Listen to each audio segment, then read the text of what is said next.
Year 10. We are studying our new topic and it's called Trigonometry. Excellent, Chapter 4. So this first one is 4A, Trigonometry, and I want you to copy down the notes please. So here we go.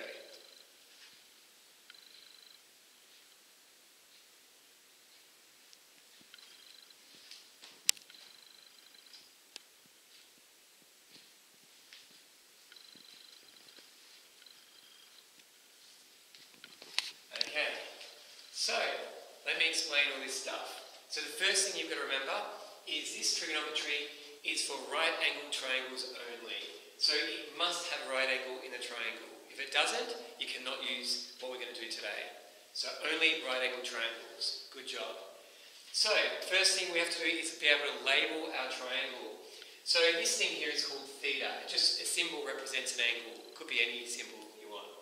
So this theta here, if that's in that position, the side that's opposite that angle is called the opposite side.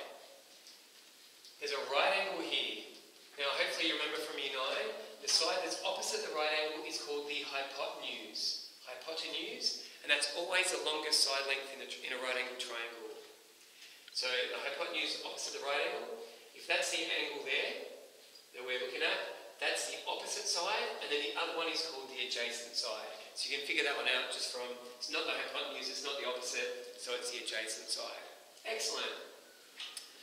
One more thing, if that angle was to move, and just say I put that angle up there, then this side would now be the opposite side, and this side would be the adjacent side. So you just cross it out and relabel it. You label it based on your triangle.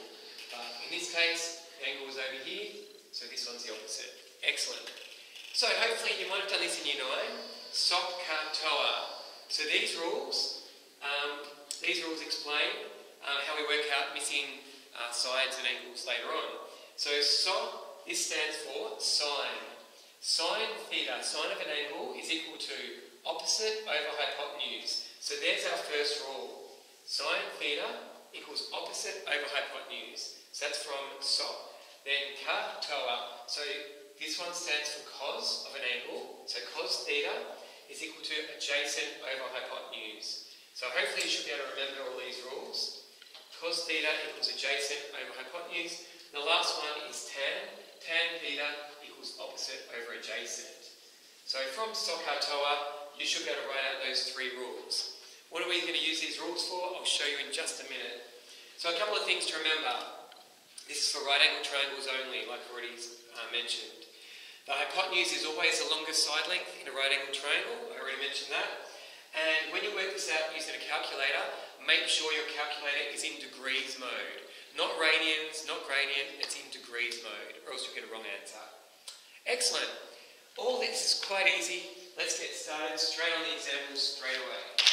So, find the value of x to two decimal places. Here we have a right angle triangle. Angle's 27, that's 11 centimetres. The first step we do, here's our steps. First thing is label the sides. I want you to do this every single time. So that's 27. So this one here is opposite the angle. So this one's called the opposite side. I'm just going to write op. There's the right angle. The one opposite that is called the hypotenuse. So I'm going to call it hype. So that's the hypotenuse. The other one's the adjacent side, but since there's nothing there, we don't need to worry about that. We only need two sides and an angle to work this out. So we've labelled our triangle. So label the sides, pick your rule. Now let's have a look up here. We're using the opposite side and the hypotenuse. So we go back to our rules over here. Which one uses the opposite and hypotenuse? So have a look. Opposite and hypotenuse is the sine rule, sine theta. See, these two use different side lengths. So we're going to write down the rule. So sine theta equals opposite over hypotenuse. So label the sides, and that helps us pick our rules. So we pick the right rule. Now we have to substitute in the known values that we've got. So looking at our little triangle, we know that theta is 27 degrees, because that represents an angle. So we're going to rewrite it. So instead of sine theta, we write sine 27 degrees. The opposite side is our value x, that's what we're trying to find. And the hypotenuse is 11 centimetres. Don't worry about the units till the end, so 11. Excellent. Now from Year 9 or Year 8, we're solving equations. We want to get x by itself, so we multiply both sides by 11. So we get x equals 11 times sine 27. Hopefully you understand what I just did. It's from previous year's maths. And now the last step, we use our calculator. So I'm going to grab my calculator. So all we do in our calculator is type in 11 times by, press the sine button, and then 27. So not times, just sine 27, and then equals, and we get 4.99389. For the question, remember it said to 2 decimal places. So we're chopping it off there, and our answer is 4.99. Don't forget the units, or else you will lose a mark, and the answer is in centimetres. There's our first question done. Excellent. Let's do another example. It's exactly the same process. So there's our angle. So this one opposite is called the opposite side. There's our right angle. This is hypotenuse, but we don't have anything there. And this one must be the adjacent side. So we've got opposite and adjacent. We come over here and we look at our rules, and we've got opposite and adjacent is tan. So we write down our rule. So tan theta equals opposite over adjacent. Always write that rule first. Next step, substitute the values in. So we go tan 69 degrees equals opposite is x over adjacent, which is 38 millimetres. We'll worry about the units later. Remember, multiply both sides by 38, so you get x equals 38 times tan 69 degrees. Chuck it into our calculator. I'll do that really quickly for you. So we go 38 times by tan 69 equals, and I get 98.99338, and again 2 decimal places is 98.99, and the units are millimetres. Excellent. Hopefully you're okay with that. It's very basic. Follow the steps and you can't go wrong.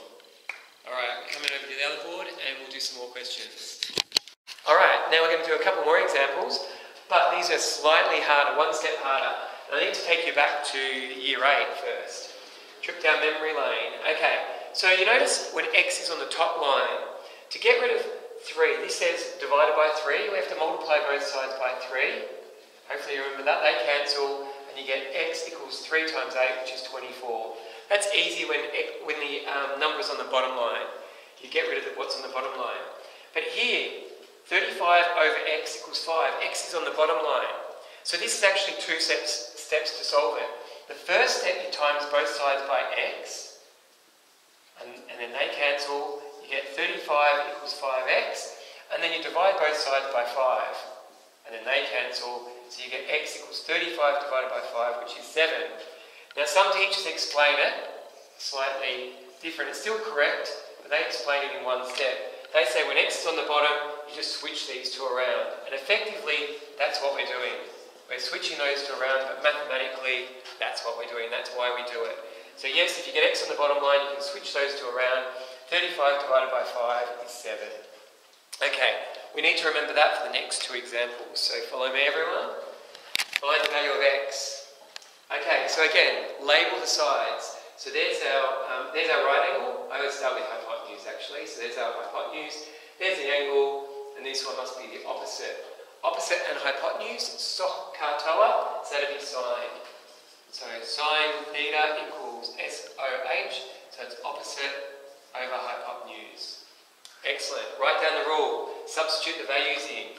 So sine 33 degrees equals opposite, which is 21, over hypotenuse, which is x. And look here, we've got x on the bottom line. So if you know this step, you can multiply by x and divide by sine 33, and you get x equals 21 over sine 33 degrees. So see how we did that in one step? You just switch those two and you should get the right answer. Now in our calculator, you go 21 divided by sine 33, and I've got here 38.557. 2 decimal places would be 38.56, and the units are metres. Okay, I forgot to mention, maths is about common sense. Always check to make sure that's a sensible answer. 38 metres is the longest side length. That's 21. So yes, that looks like a sensible answer. If we've got an answer less than 21, you know you're definitely wrong, because the hypotenuse cannot be less than one of the other sides. So yes, good, it's a sensible answer. Let's do the last one. We're getting good at this, so we're going to do it a little bit more quickly. So there's that. This is the opposite the angle. And there's the hypotenuse, but this one must be called the adjacent. Which one uses adjacent and opposite? Hopefully you know it's tan. So let's write the rule. Tan theta, TOA, equals opposite over adjacent. So fill in the values. So we've got tan 53 degrees equals opposite is 71.3 over adjacent, which is x. You can do the whole switcheroo thing if you want to. X equals 71.3 over tan 53 degrees. And what do you have to remember? Make sure your calculator is in degrees mode. Okay, so we've got 71.3 divided by tan 53, enter, and I'll get 53.728. To two decimal places, it's 53.73, and the units are in centimetres. Make sure it's a sensible answer. Yeah, in this case we just sort of have to guess it looks sensible, so that's a good job. And that's the whole exercise done. Hopefully you understood that, everyone. Here is your exercise from the course outline. 4A, 2 and 3 every second question. 4 and 8, they're worded ones, and have a go of 12. And don't forget, smash that like button.